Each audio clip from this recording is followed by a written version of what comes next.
Now, the last vlog was about fulfilling passion projects. This vlog is also about fulfilling our passion projects, as all vlogs should be, at least a little bit. What are you up to? Today, we are on to the balloon. We're doing all the highlights, etc., etc. Etc. etc.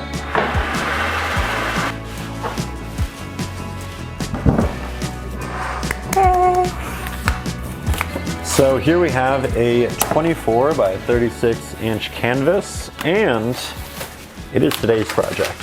I haven't worked on a canvas this large with oils since 2015. It's been a decade, but I'm feeling confident. Now, last vlog, we spent quite a bit of time working on this sketch, looking at pieces from my favorite painters, Thomas Cole, Frederick Edmund Church, classics in the landscape painting sphere. I'm a big believer that the initial sketch is important. It is the foundation, it is the base, and I'm going to make a lot of those references today because we have very loud construction outside, which you will definitely hear, but it's part of the city. I actually kind of love the energy, and we are going to take this sketch, we're going to transfer it, but first, we're doing an underpainting.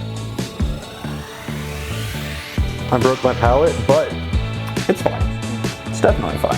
Also, while this is an oil painting, we are using acrylics for the underpainting because time. So, I have two real goals for the day, and I'm keeping it at 2 because I want that sense of early accomplishment in the piece. That said, goal number 1 was putting down the base layer. Number 2 is doing the sketch, and that's something I like to do initially. So, it's been roughly 3 weeks since I last did anything on this painting. It's one of those things where I left it for a little too long, and although I'm very, very excited and happy to kind of go into it, part of my brain just doesn't know where to approach it either. So today is all about figuring it out. Side note, I completely got paint all over my hand as I said that. Great.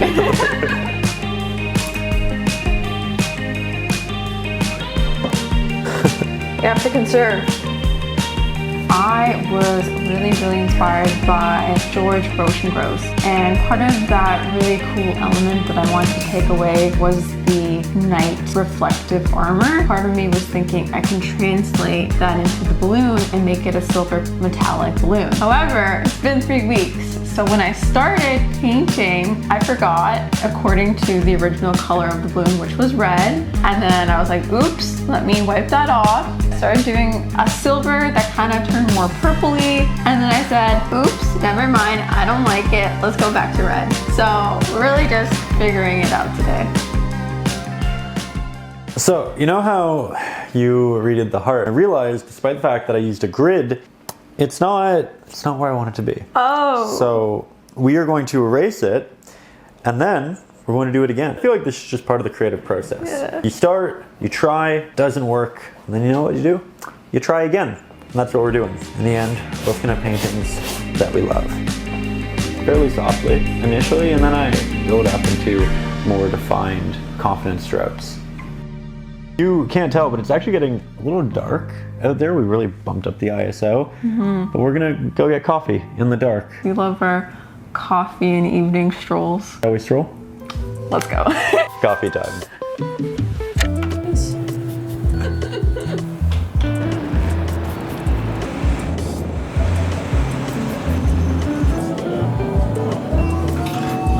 Ladies and gentlemen, my favorite artist, Athena. Oh my gosh. We have our favorite coffee shop, Rooster.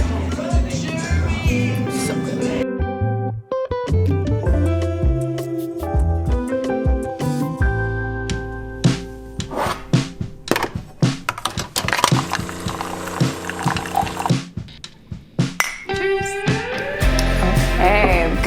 Good morning, and welcome to day 2 of the vlog. I had continued painting on the night where we got coffee, and unfortunately, that didn't go so hot. I refused to get a light that night. As artists, when we work at night, we should get the proper lighting so we can actually see how our colors are looking and how it's all coming together. I did not do that. Instead, I proceeded to gaslight myself, saying, I know my colors very well. Forward today, and the skin, my skin looks like a lobster. I look like a lobster. I need to fix that today. A beautiful lobster. I'm really embarrassed to show you, but because this is a community of comfortability and honesty, I'm sharing this, but I'm super embarrassed right now.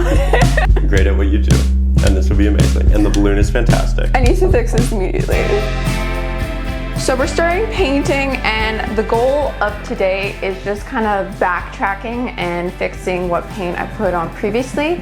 I actually don't think it's the worst mistake in the world, because now I think it will complexify the colors that I'm going to put on top of the reddish tone. So I think everything happens for a reason, and I'm just trying to stay very positive. But the point of this is that we all make mistakes, and they're easily fixable by just painting another layer on top. Hey guys, it's oh hello, Mr. Jackhammer.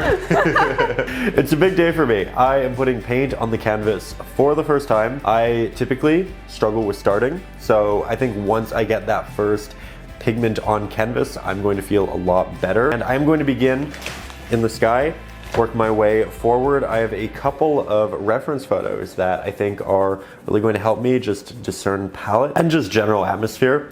But with that, I think we pick up the pigments and we get started.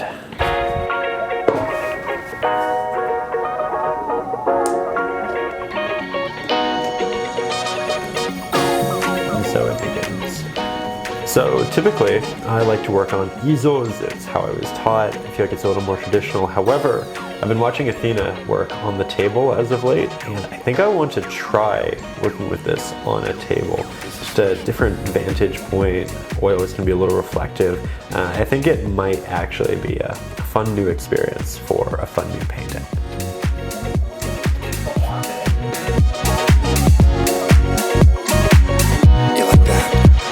Alright, so I migrated over to the easel for a little while. I feel like it's a strong start. I made these values a little bit darker than I intended, so we are going to go back and soften that, but I like the general feel, and I think that's the most important part with any painting. Also, friendly reminder, when you're painting with oils, the angle in which you stand around the canvas matters. You're looking at it from here rather than the other side, and now it's blown out. You can't really see the hue, so do move around, find that perfect angle. It will make a big difference in figuring out your colors.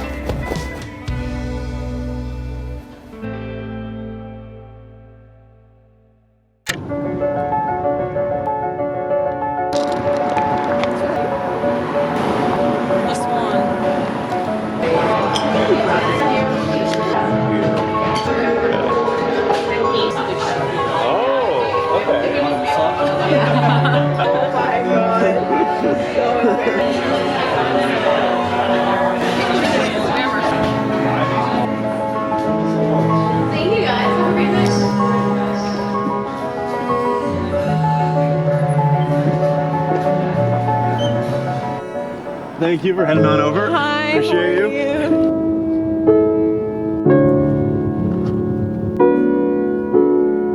Hey, so we're back. That was lovely. Manu and Vivian are just such sweet people. And I think as artists, it's so easy to get into the art and work on the art and work on the art and work on the art and forget to go out and make those memories with the people you care about.